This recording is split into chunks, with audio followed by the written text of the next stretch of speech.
And get us out of here. Get us out of Oh, here. you're still sharing a crypt, There we Chris. go. Here we're not now. There we go. Now we don't see it all. Everybody's here but Chris? That could be a good There's thing. Chris. There it There is. he is. Um, well, I was here. Somebody had to start the show. Oh, he's sitting on the moon. Yeah, I was going to say. Thank you for this. Oh, there. We were get this. We were going to read your notes. You get that sinking feeling. That's better. Hey, lower my chair down. Okay. There you go. Hey, good evening, everybody, and welcome back to our Sunday night offering of Astronomy Edutainment, the Sunday Night Astronomy Show. Yeah. Hey. My name is Chris Kerwin. I'm the creator of the social media channels known as Astronomy by the Bay. I'm also an amateur astronomer and a member of the Royal Astronomical Society of Canada. Yay! Hey. Welcome back, my two regular co-hosts this evening, Mr. Paul Owen from the Moon Shadow Observatory in beautiful Hampton. Paul, good evening. Good evening. And Mr. Mike Powell from the PFO Observatory here in St. John. Mike, hey. Good evening. And we'd It's like to getting dark welcome. nice and early. Yeah, it is, isn't it? And yeah, everybody loves that. And we'd like to welcome back all of you tonight too on YouTube and Facebook land, and everybody that's joining us through the local Rogers TV network. Thank you for your support. Yeah. Thank you. Okay, on tonight's episode of the Sunday Night Astronomy Show. Well, there is so much happening with human space flight that it's difficult to cover it all. Last week we discussed past missions to low Earth orbit and the moon. Now, this week we're going to take a little bit of a look at what's happening in the present to help us achieve our goals of revisiting the moon and exploring beyond that. Also, Binal Bud will be back with another celestial target to take a look at tonight. Paul will be delivering another interesting Rosanna's Fun Facts episode this evening. Yep. Also have, we'll discuss a few coming celestial events, including the comet that's really picking up in the southern part of the sky right now. I saw a picture tonight, just wow, like 30, 35-degree tail on it. Crazy. What? Yeah. Wow. Till it hits New Brunswick, then it goes. With an anti-tail, like a big anti-tail coming off of it as well. So it does look pretty. Wow. That's exciting. Yeah. So that should be like the end of next week when we should start to see it on the 12th, I believe. Anyway, we'll discuss that a little bit, and we'll be looking at some of your wonderful photo submissions that we're going to share. I want to say thank you for those who did. I did put a request out for some photos for tonight, and I got lots of replies. So thanks very much for everybody. Okay, so let's get started then with episode 231 and a discussion around the present and future human space missions. Yeah. Start. Paul, you Go want to ahead, start? Chris. Huh? No. No, we start. You always start. I That's do. how it works. Okay, well, 1 second. Just like on Star Trek, you're number one. Here. Okay, so all I'm really going to talk about tonight is this company that probably. Tonight he's number 2. What's that? Inside joke. Never mind. Okay. Okay. Let's go here. So for me, who doesn't know about SpaceX? Maybe everybody probably does. Of course, this is the company owned by Elon Musk. And the one person, you know, love him or hate him, he is the guy who has brought us into the private space flight age.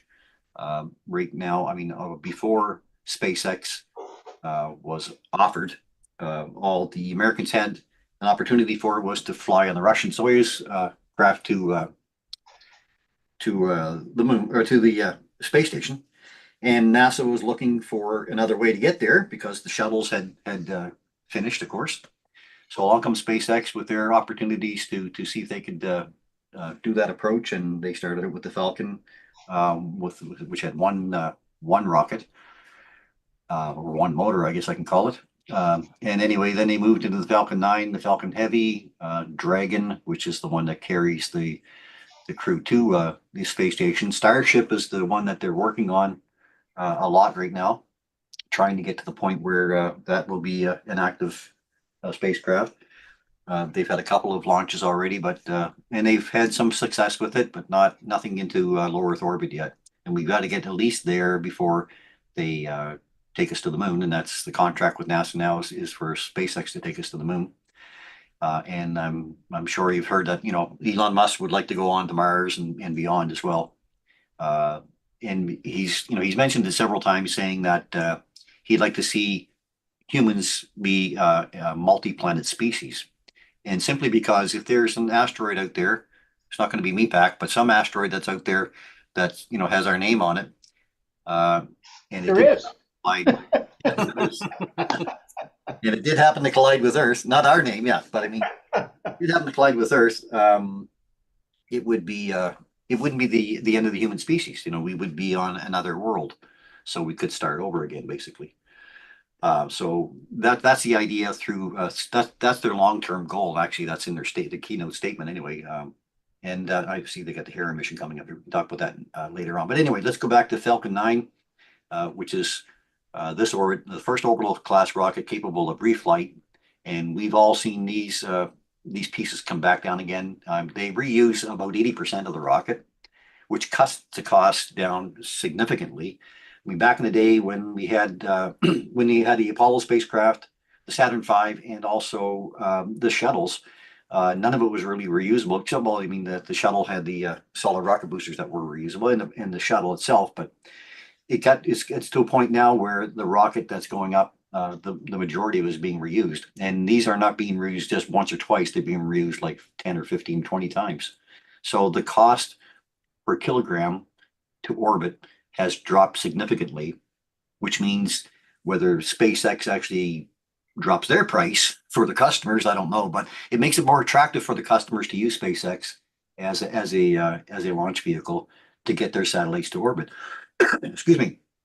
Also, I mean, NASA has pretty well suggested that if SpaceX are there, I mean, they have become a major partner and the prime contractor, I'll say.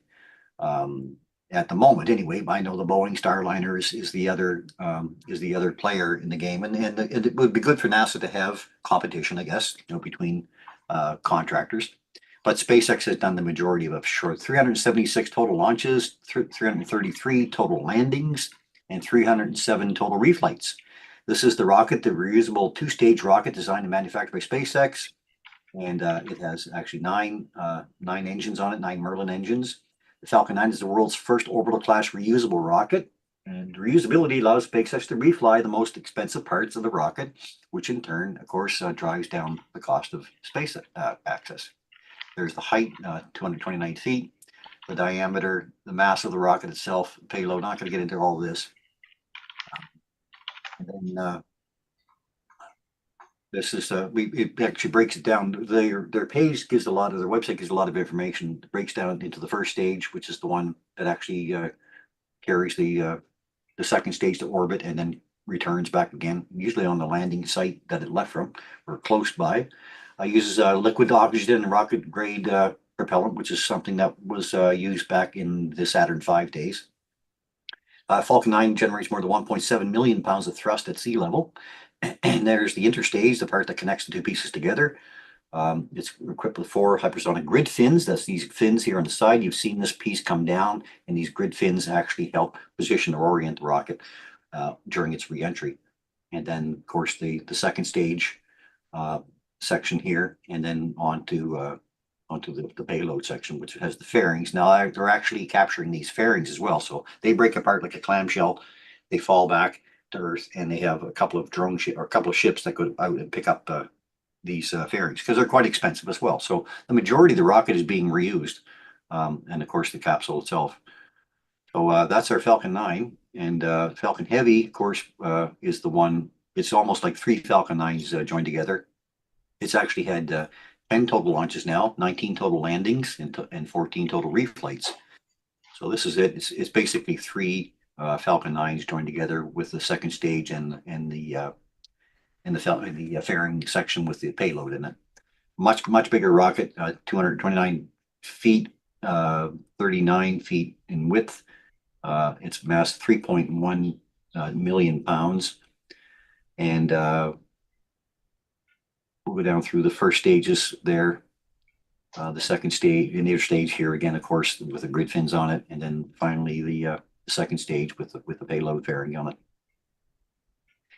So they've been pretty successful. That one I don't know how long it's been since I remember seeing that one on its maiden voyage. It was pretty cool, and that's one that Elon Musk had his car inside of, and they sent it on to Mars and all that kind of stuff. Dragon was the one that follows up that, sending humans and cargo into space. Of course, they've used this one for cargo and for humans. We just launched a couple of humans to orbit just a couple of days ago, and there were 4 seats on it. 2 of the seats were for the 2 that were on their way, and the other 2 seats are, of course, for 4 of them to come back, including the 2 that were up there, I'll quote, stranded above Earth. 48 total launches for that one, 42 the ISS, and 27 total reflights. There's a whole section itself that gives a lot of detail on it as well. It's 26 feet in height and 13 feet in diameter, which makes it a pretty big capsule inside. Like it's pretty roomy compared to what the early astronauts and even what they're using in Russia to get to the space station. So much more comfortable.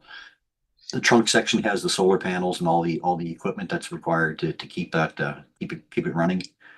And this is the pressurized section itself. Of course, the nose cone opens up when they want to attach to the space station, and it provides access to more thrusters that give it control on its way to the space station. Quickly from there, let's go to Starship, which is the biggest one that's out now. This is it here. This is a monster. We're talking about something now that's 397 feet tall. Like that's crazy height, and it's 29 feet in diameter. Its payload capacity is 100 to 150 tons when it's fully reusable. And it's Starship is the top section of this one, and its height is 165 feet. It has 3.3 million pounds of thrust, payload capacity, 150 tons. And then we have the super heavy bottom section as well. And that's 232 pieces. I'm talking about a 400-foot rocket here, the largest rocket ever built, really. And I think it's the most powerful one ever built as well. So we'll be looking at this one a lot more as FAA is really kind of grounded Starship for the moment because of the last mission that it had. It had a landing in sea, and they weren't really happy with that. But there's a lot of back and forth between FAA and SpaceX right now on when the next mission is going to take place. They do have another one all ready to go, but this is the way that we're going to get to Mars, and this is also the way we're going to get to the moon next. So we have to get this into orbit first to get it developed and proven that it's safe for humans, of course, before we ever get to the point that we're going to be launching it for that reason. Human spaceflight, they talk a little bit about human spaceflight on their page as well. They have done a number of private trips. There's a billionaire that just went up with a few friends recently. There is a couple of other trips that have been up there as well to the space station and just in low Earth orbit. So private industry or private people can actually fund a mission now. It's going to cost you a little bit of money, but it is possible. There is a rideshare program that they have now too. If you wanted to plug in the size where you want to place your satellite and what date you're looking at and plug in your mass kilograms, you can come up with a price of what it's going to cost you to put that payload into orbit. So that's something that they're getting into quite heavily. Star Shield is something new now with supporting national security. They're using the Starlink satellites for defense purposes, and also, of course, Starlink itself, which is high-speed internet around the world. So that's a bit about SpaceX. There's a whole lot more to talk about them, but I want to move on to our other topics because we're getting a little bit late here. But anyway, this is where we're headed in the private industry, I think. And I think SpaceX is really taking the lead on this at the moment. Whether Starliner will be another option, we're hoping that it will be, because it's good to have 2 or 3 or more players in the field, of course. And this doesn't talk about space tourism as much yet, but SpaceX has been a company that's been around now for a while. They're well versed in what they're doing, and their missions are almost nonchalant now. When you see the one come down, you say, "Oh well, there's another one." So it's been quite a process to watch them, but I am kind of really interested in Starship and see how that one proceeds. So that's my little bit of a chat about tonight about rockets and what's happening in that part of the world. Well, there you go. So, having said all of that, Mike, you must well just go up next because you can talk about what Chris talked about all those lovely things Well, that. mine kind of brings it all together, even what you're talking about. But okay, that's fine. Let me pull up my screen here because we share. I'm going to start from way back in the very beginning and bring up something called Sputnik. Now, some people are of age can remember Sputnik, but back on October 4th, 1957, this was launched into space. It was the first satellite, and there was one satellite up there, and that was it, Sputnik. And it stayed up there for 3 months before it came in and burned up in our atmosphere.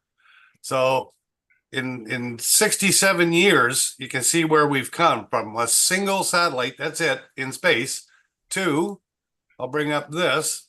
This is going to show just the Starlink satellites alone that are put up there by Mr. Musk and his Starlink program. This is right around the whole world, everywhere. Not so many at the North and South Pole, but this is all the ones that have been put up there by Elon Musk and Starlink to start.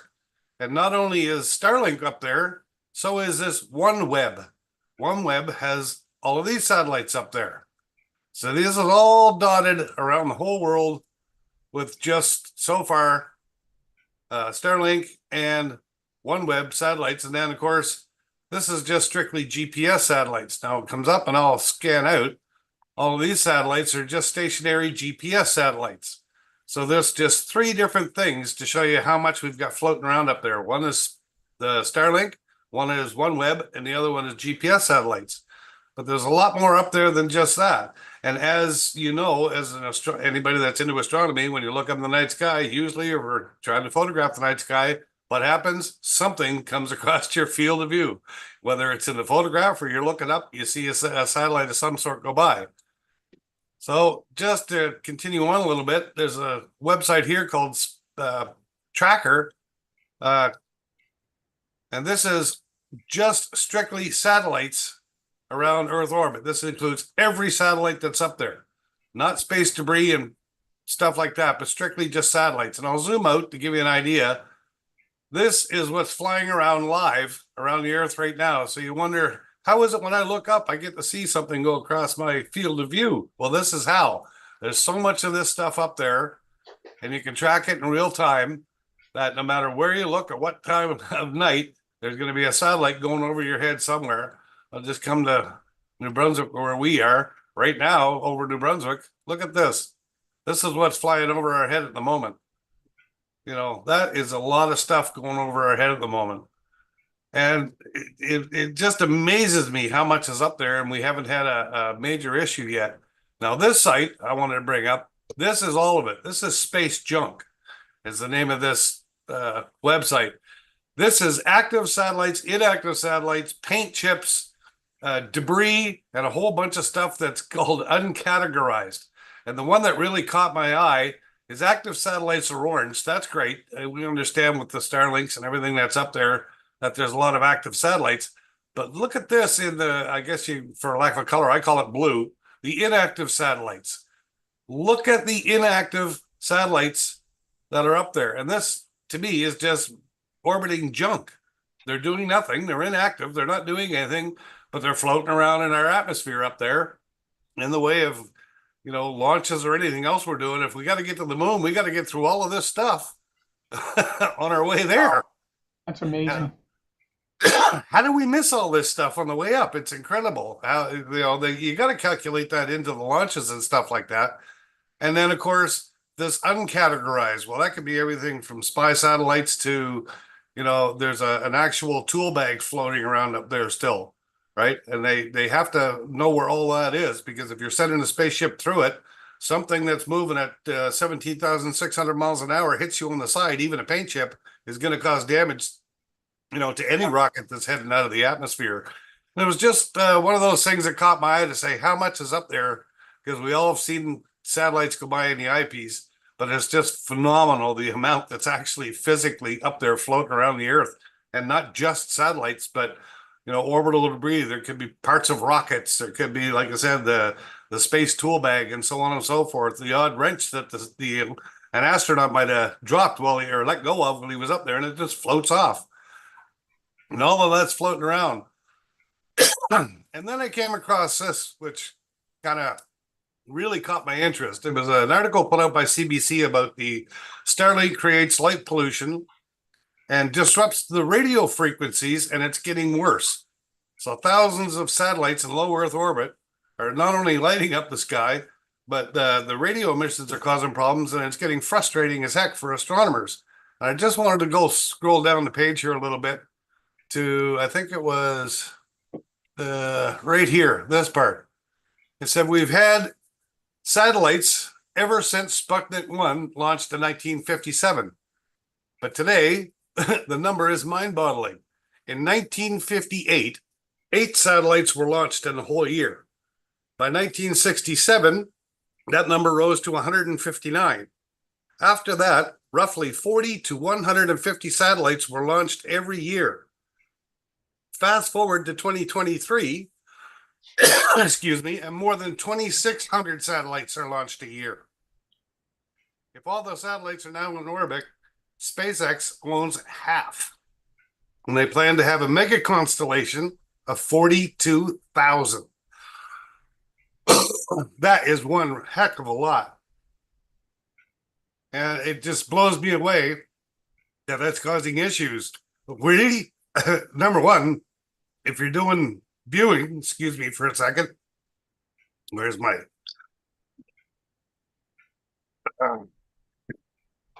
yeah, breathe there for a second. Anyway, we got so much going on up there that you just can't do visual observing anymore without something getting in the way.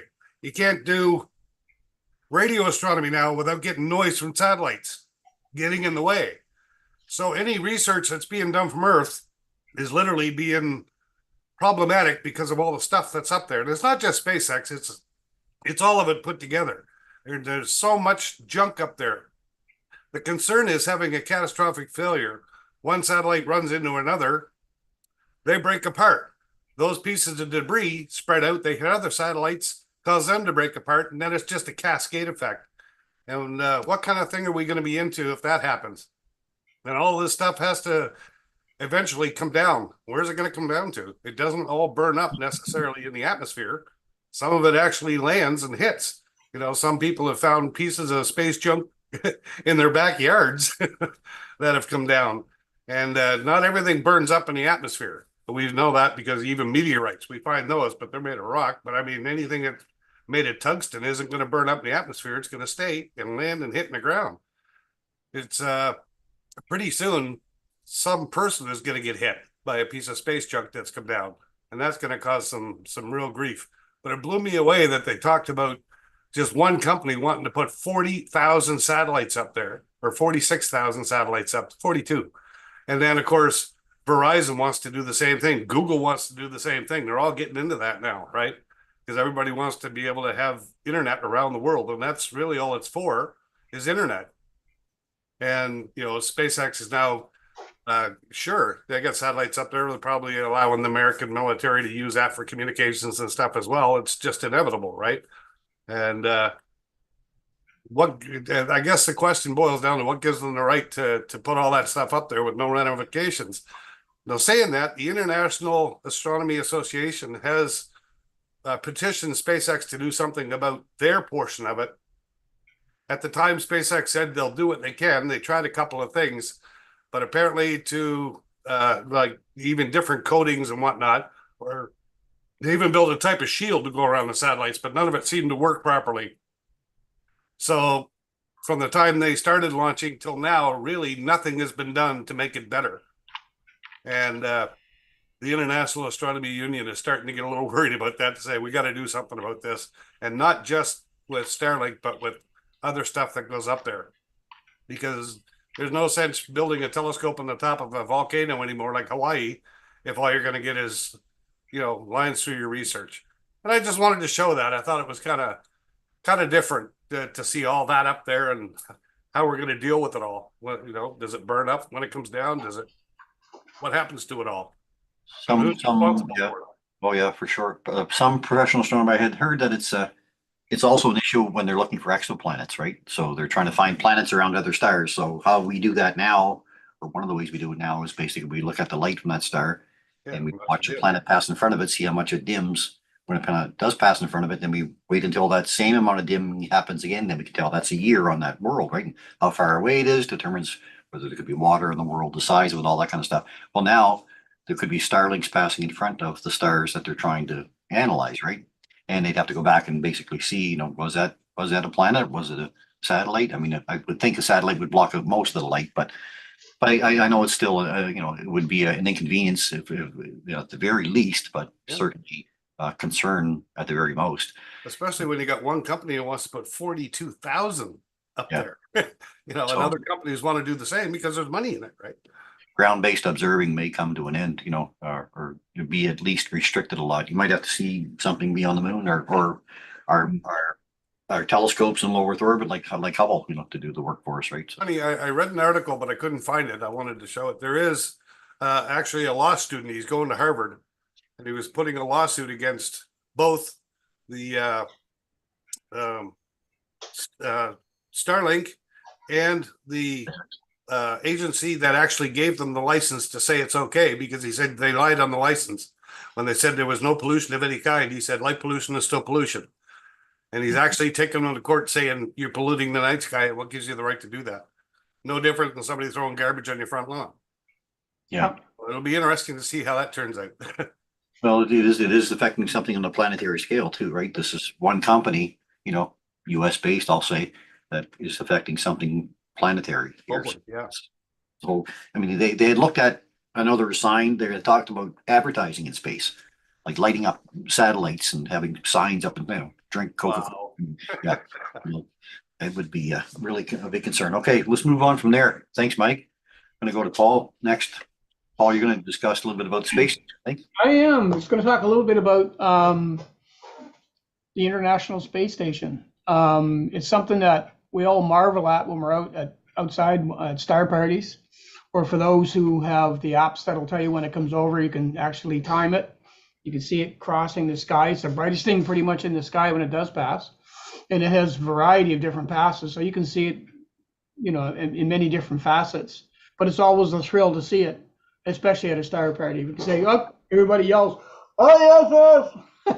And everybody looks up, and then of course they watch the passing of it, because a lot of people haven't seen it or have seen it but never recognize what it is. So anyway, so that's what I'm going to talk about, is that wonderful thing we talk about that gives us a thrill every so often at a star party. So let me just share my screen, and that's kind of what I start out where that kind of space exploration actually came from. Screen share, there it is. Right here. So as Mike, when he started his segment, he was talking about the Russians. So the Russians were the first to do a lot of things.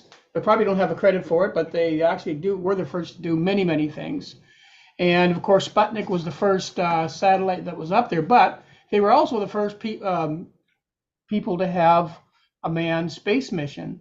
And they were the first person to have somebody go around the Earth in a single orbit and then come down. And that was in there we go. So that was back in 1961, and Yuri Gagarin. I'm not going to pronounce the names, but anyway, he was the fellow that went up and he made that first pass around the Earth. After he did that, then they got into what they were calling the Vostok program, and then that program it was designed to get more people up there. And in fact, it was the only program that the Russians actually lost people in space. And there was 3 of them that went up and did their orbit. And while they were doing it, and I think coming back, I won't read all the notes, but I just brazed them. They all died of asphyxiation. So they basically didn't make it back to Earth, which was unfortunate. But after all of that, like everybody else, they always go to work and try to figure things out. And then they come into, and it was the Soyuz program actually, which they were making their space stations that were kind of going around the Earth, but they were primarily just the Russian ones, and they were using them for lots of things like military mission, or not missions, but military work. We'll see, those sit up there. They did a few things with that stuff. Yeah, there it is there, catastrophic failure with the parachute system. Yeah, so they've had, like I say, but they've had only 3 people die up there. So the Mir space station is kind of where the Russians were before we were. And basically, it was their technology that they actually got involved with the space program for the ISS back in 1993. Actually, that's when they were invited to partake in the actually designing or the redesigning, because they actually, with the space station, was already in design at that point in time. In fact, the space station goes back to 1984 when Ronald Reagan decided he was going to say, okay, let's get this approved and let's get this get the budget for it. So they did. So that was quite a thing all in of itself. Now let me just see if I can just grab some of my other stuff I want to open up for you. There we go. And I'll just bring up the space station first. So there it is there. So that's currently what we're looking at, that's up in our heavens. And so the space station program itself went into development back in 1984 and 1983. And again, Ronald Reagan and the Congress approved the budget in 84. And during this time, the elements were designed by Canada, US, Japan, and Europe. And in 1993, the Russians were invited then to participate while they were undergoing redesign. So they were all kind of working away at it, but the Russians had already been there, so they invited them in. And there were supposed to be 2 phases to this whole thing. So the first phase was called NASA Mir, and Mir, of course, was the space stations that the Russians have up. And this NASA space shuttles would carry astronauts and cosmonauts to the Russian Mir orbital station, and the U.S. would help modify 2 Russian-built modules and working processes to help them establish working relations between the 2 nations. And that was kind of what part of the thing was all about, was to get everybody who is off of Earth to work together as one unity, as opposed to how it is on Earth now, with everybody in their own world wanting their own things. So phase 2 of this whole program, the elements of the new ISS were launched at the beginning of 1998, and there were 5 partners, and each were responsible for their own operation and managing and controlling the hardware that they provided. And that, of course, was CSA, which is Canada Space Agency, the European Space Agency, the Japan Space Agency, NASA, and Roscosmos, which was the Russians. And in the space station was designed actually to be independent, and therefore relies on the contributions from across all of its partners. So there's no one place that the money comes from. It's everybody is kind of contributing to their own portion of whatever it is that they do on the space station, which I found that to be very, I guess, nice to see that, again, they're working independently, but yet together. So, so the common goals for these people up on the space station, the partners, first one was the education platform. So the education platform was to encourage youth to take interest into the future of space exploration, specifically in math, science, engineering, technology, which is STEM, and educating the children of today to be leaders in space exploration in the future. Now, another common goal was the human physiology, biology, and material science and fluid physics. They were all working on bits and pieces of that. Also, there was knowledge gained on the above topics into health, socioeconomic, and environmental benefits for Earth itself. And also, it was also to bring together international flight crews and globally distributed launch operations, training and engineering, communications networks, and scientific research committees. So they're doing a lot. There's a lot of stuff going on, and the reason for that was up there even back in the beginning into where it is today.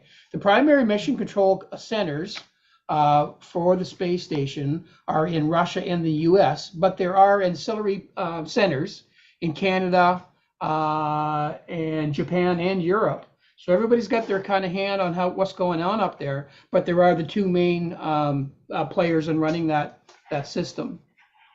So the lifespan, if the ISS has been extended, of the ISS has been extended several times due to its modular expansions.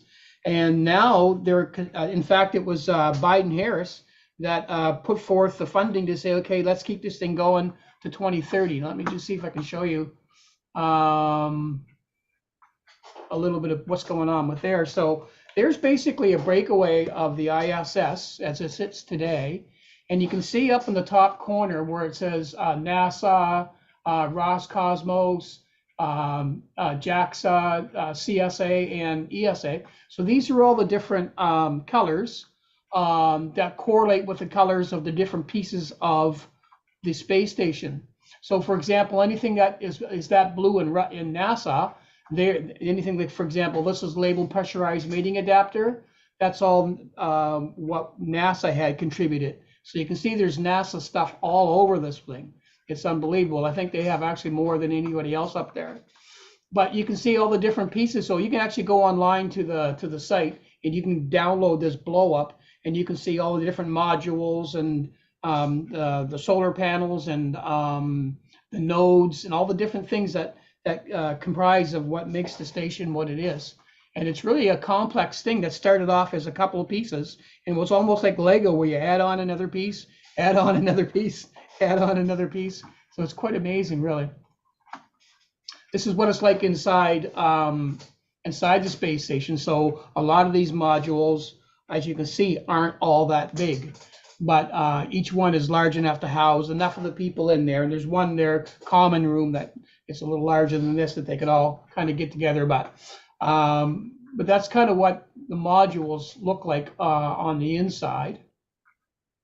Now, these things right here, which are where the space stations would actually dock, or the spacecrafts would come and actually dock, are right here and up here. And there's a number of them throughout the system. The nodes are basically the areas where the astronauts will actually travel through, either coming and going from these particular docking areas. When they actually go out and get transferred from our spaceship into the actual ISS itself, it's only got like those holes that they travel through, the space people or the astronauts, they're only like 31 inches wide. So they don't have a whole lot of room to get in and out. So when they make them, they make everything very, very tight, which is, I guess, when you're up there, it's what you have to do. Now, as far as the spacewalks, let me just see here. There's something on spacewalks here. Yeah, okay, so the ISS itself, it's been inhabited for over 20 years, beginning in November 2000. And the orbiting laboratory has expanded to the size of a football field. So when you look at the space station, it's flying over. It's no wonder we can see it so bright. There's so much light reflecting back. It has hosted over 260 individuals from 21 countries that comprised over 60 missions. So it's been a really, really busy spot. Since its inception and assembly, there have been 260 spacewalks for assembly, maintenance, and reconfigurations out there. So it's again, it's a busy place. They do a lot of stuff inside and outside of it. In building the ISS, they have been over 36 space shuttle flights and 6 launches from Russia to go up there and basically assemble that or do some work on it. They have plans to, of course, re-enter that back into the Earth coming up in 2030. So the parts of the ISS, again, like I say, we showed you that just a second ago, back there. So there's the Russians, they made the modules, which is the basic systems for the ISS for functioning. living areas for the crew members, and modules called nodes that connect parts of that connect all the parts of the ISS together. And so all you can see, for example, over here, you can see this node. So this node here will take on this orbital facility. It'll also take on this portion of the pressurized module. So that's what the nodes do. They're just basically pieces that put things together, like a connecting point. The solar arrays, which are the energy collectors, that's of course all of these large things right here. They collect energy for power, and these rays are connected to the station via these long trusses. That's these things in here.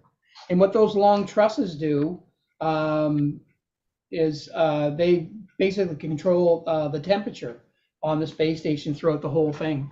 So everything that's there has a purpose, and actually a pretty important purpose, I guess, when you really look at it. Now, the space station also has robotic arms that are mounted on the outside, and the space station, and these were used to build the space, excuse me, I think I have the same thing Mike has. These were used to build the space station, and they are also used to move the astronauts around.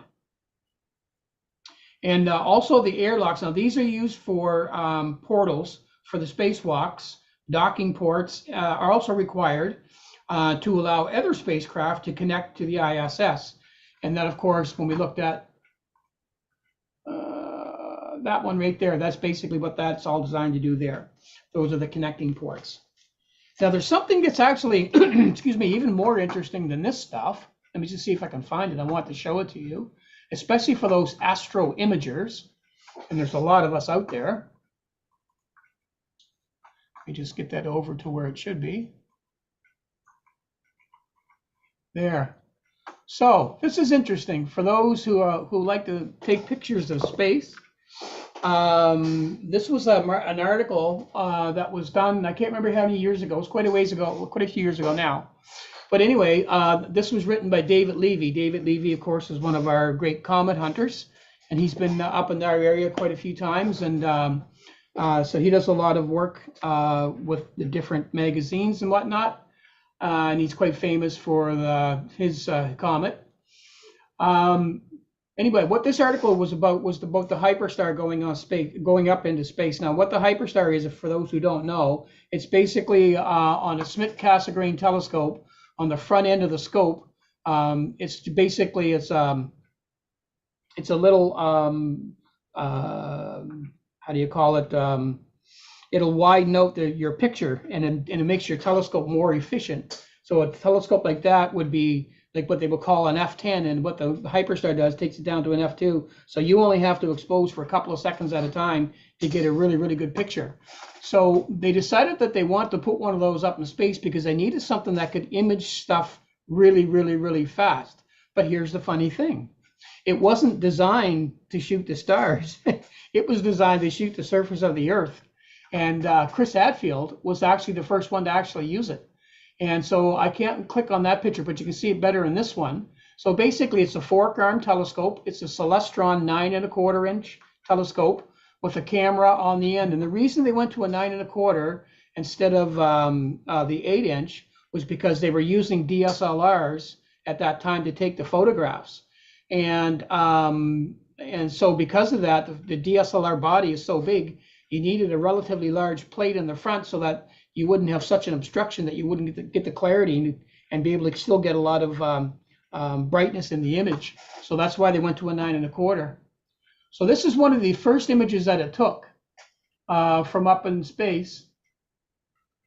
And what it was designed to do was to have a look at space, or at Earth rather, from space. So it could basically see what was going on and say, for example, disasters. When they had the flood in Alberta, they basically took all the shots of it. So there's, in this pair of images, captured the height of the flooding that inundated downtown Calgary, Alberta. This was in 2013.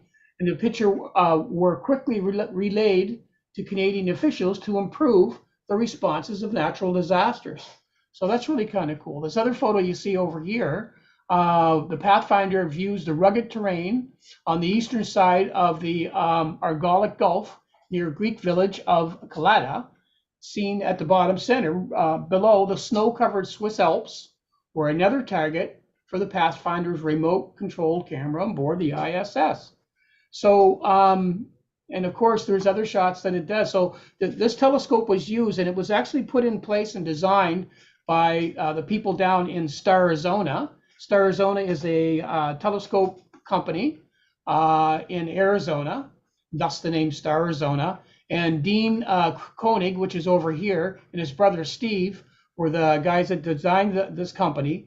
And when Celestron had what they called FastStar, which is the first hyperstars way back, Celestron didn't take it very far, and they just thought it wasn't going to be anything that would go. So these guys picked up that idea from Celestron, and they developed a hyperstar, and then they've been the makers and the kings of it ever since. So that particular system is on the ISS, and that's how we get all of our earthbound shots from the ISS, or a lot of our earthbound shots from the ISS. So other than that, that was just a few of the things that I want to cover about the ISS, because it does a lot of stuff. There's a lot of people involved. It's got quite a history, and there's a lot of technology up there that people really don't know about. So from back in the 70s, really, is when they even started talking about this, because they approved the money in the early 80s. So this has been in the mix for a long time. And so this basically is one of those great then to now stories. And they're still going on today. And for how much longer? Well, we'll see.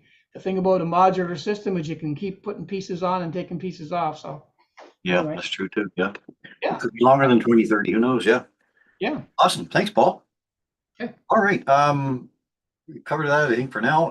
Can we go to Bino Bud quickly? It's at 8:50 right now, so we're running really late. You're muted, Mike. Yeah, I was gonna say, we're getting tight on time. Do you want to go to pictures or? Well, your call. What do you think, guys? Makes no matter mind to me. It's up to you. What do we got? I think the Rosanna this week is only short, and it's the second part of last week's. So we Okay. can do it next week if we're too short. Well, make it a call, guys. Let's yeah, okay, let's go to photos then. Okay. Squeeze them in. Sounds like a plan. Okay. Give me a second here. Binocular target of the week this week was going to be Starlight satellites anyway. We heard enough about them. Okay, yeah, that's enough about them. All right, give me a second here. I'll get these opened up. And Dan says, keep your scopes pointed down, Paul. That's perfect. Sure.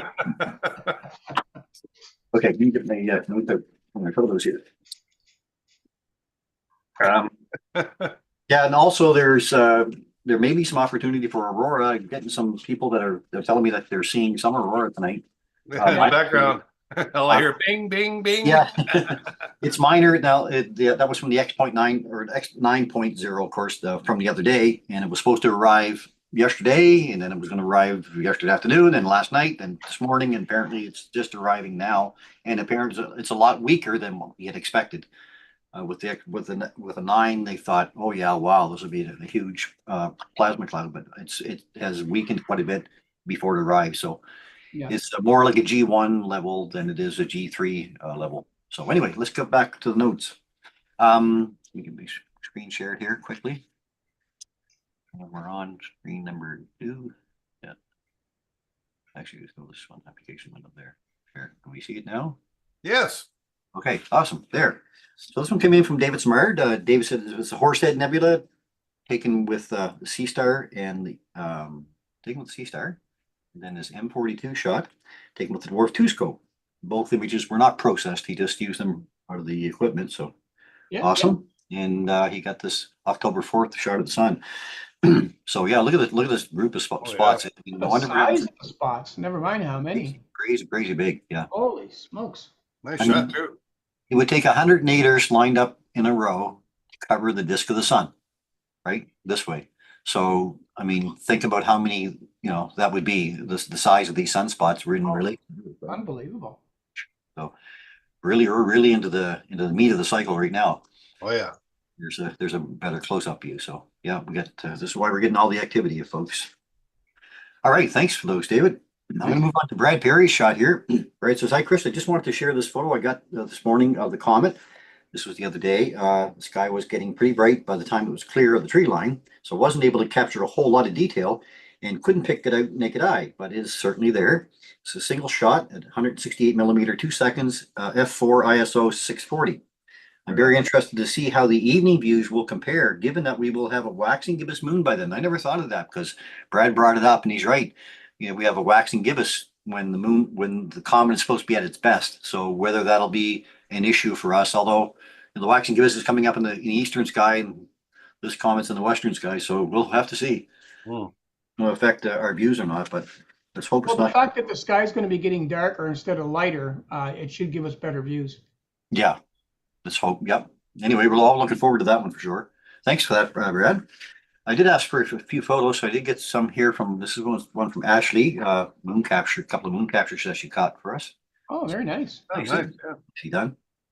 Thank you, Ashley. That's ASHLEY.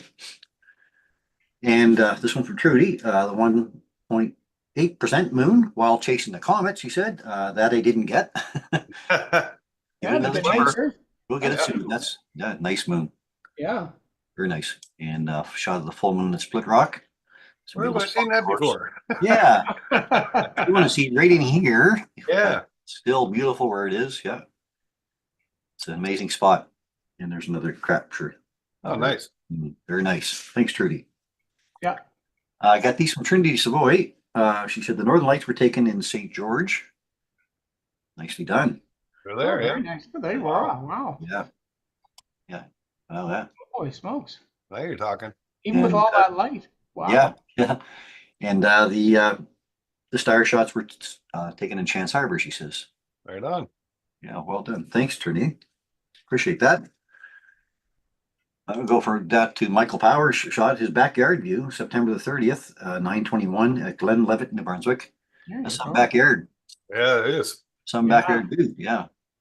Wow. Great stuff. You can see back there sometimes, eh? Yeah. Thanks for that, Michael. And Anil Harindarin, sorry, is Dumbbell Nebula captured. Yes, sir. Well done. That's That's it. the albacore. That's the albacore. It is an epicore. Thank you for that. This one is from CJ Bernard. This is a Milky Way shot. Wow. It's a wide camera, hey? There's the What's that? Andromeda Galaxy, yeah. That's Between it right all sky there. cam. Yeah, that's yeah. Andromeda right there. Yeah. Beautiful. Very nice. Great shot. Thanks for that.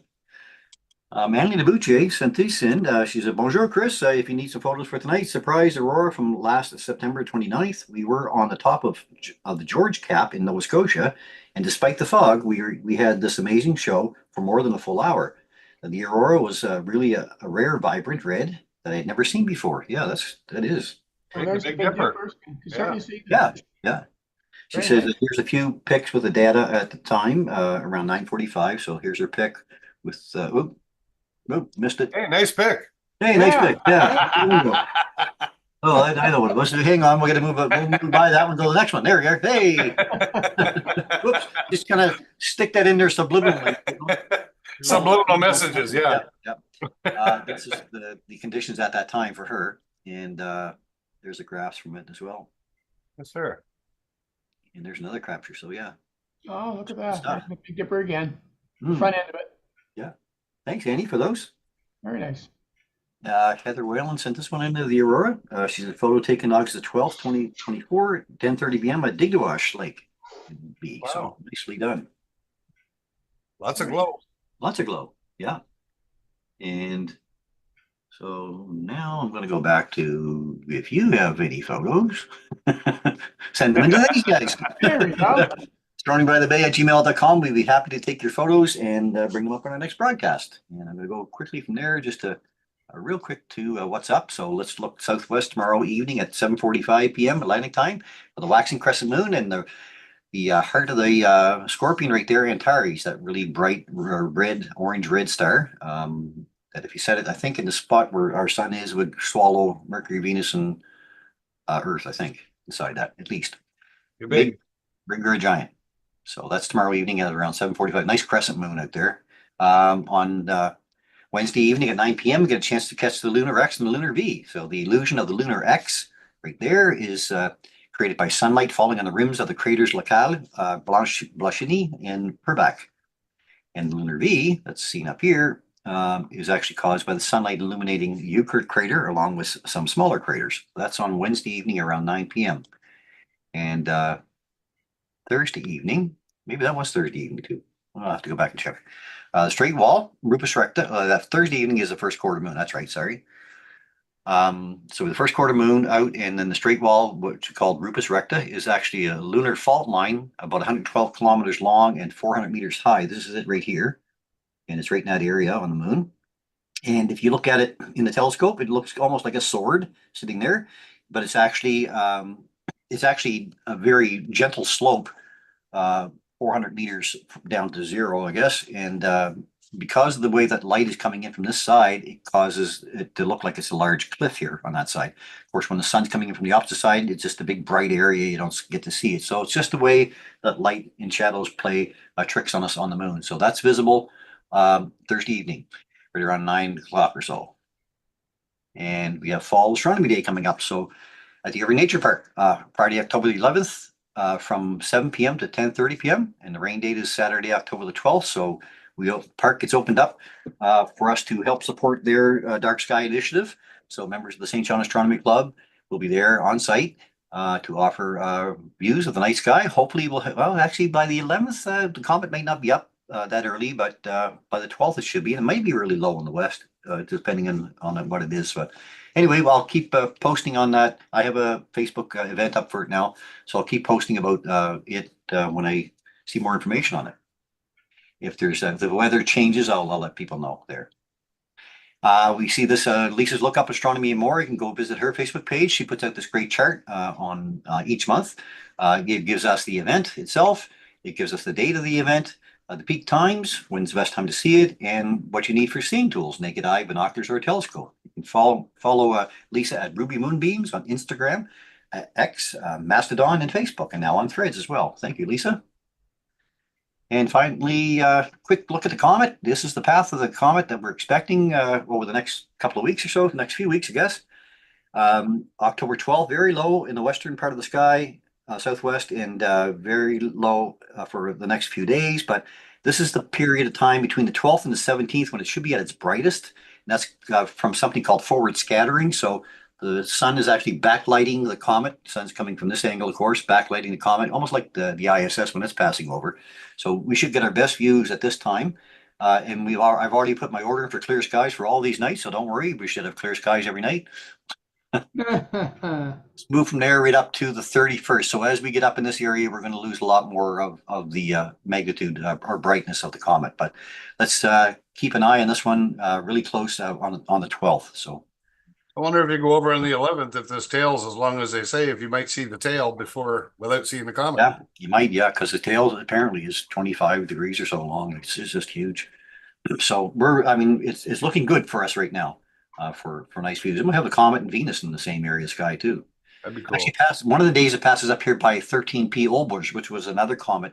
So the two of them would be available in the same eyepiece at one time.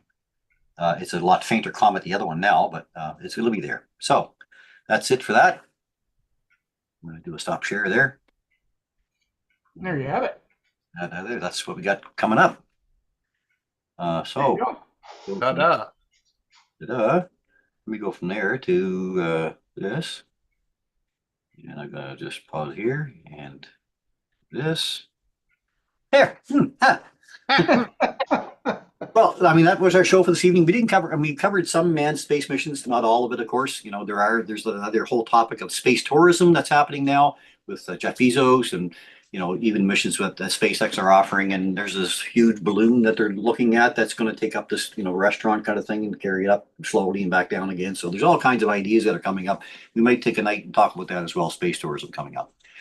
There's all the robotic missions that are coming up to the Europa Clipper that's launching out to Europa, the moon of Jupiter, very soon. So there's a whole lot happening in space. I guess that's what we need to remember. Anyway, okay, that's our show for this evening then. So our special thanks goes out once again to everybody here for watching this. But Oh, I missed something? Nothing. Continue on. Oh, no, well, I thought we were done. Are we not? 9:03. Everybody else thinks It's we're our done. mission to bring this information to you. It's our mission to bring this information to you? Oh, We're talking about space missions, right? So, yeah, okay. All right, we'll go with that. what a tough room. Yeah, it is. Okay, yeah, we're into 9:05, so we'll carry Rosanna's talk for next week, Paul? Yeah, we'll do that next week. Yeah. And Mike's- Rosanna can have a week off. Yeah, There you great. go. Thank you. Perfect. Okay. Now we're all right? Oh, no, you're good. Thanks, I thought you were kind of a car out of control. I was just waiting for Thanks, you. everybody, for joining us this evening.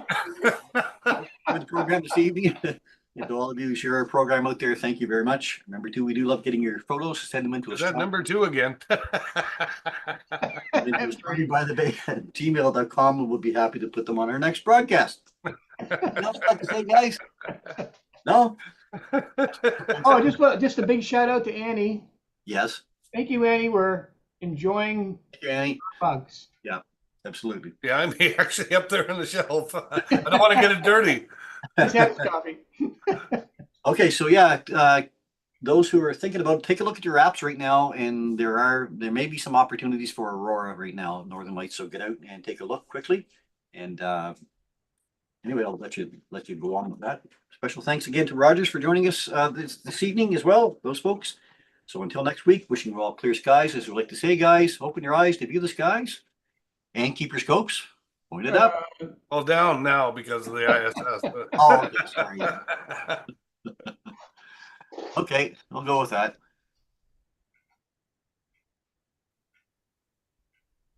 And how we go here?